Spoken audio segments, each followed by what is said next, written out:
आधी रात थी। एक लड़का अपने दोस्तों के साथ कब्रिस्तान के पास से गुजर रहा था।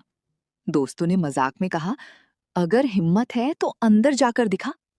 वो हंसते हुए कब्रिस्तान में चला गया, लेकिन अंदर जाते ही अचानक हवा तेज हो गई। चारों तरफ अजीब सन्नाटा था। उसने डर छुपाने के लिए जोर से कहा, यहाँ कोई नहीं होता।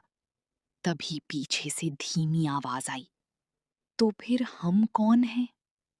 उसके पैरों तले जमीन खिसक गई। वो धीरे धीरे पीछे मुड़ा, लेकिन वहां कोई इंसान नहीं था। सिर्फ एक ताजा कब्र, जिसकी मिट्टी खुद ब खुद हिल रही थी। डर के मारे वो भागने लगा, लेकिन तभी उसके फोन पर नोटिफिकेशन आया। हर जान को मौत का स्वाद चखना है। उसने फोन देखा। ये वही आयत थी जो उसकी माँ रोज सुनाती थी, लेकिन वो कभी ध्यान नहीं देता था। उस रात पहली बार वो फूट फूट कर रोया, क्योंकि उसे एहसास हो गया था, जिस मौत को वो मजाक समझता था, वो उससे बहुत करीब है।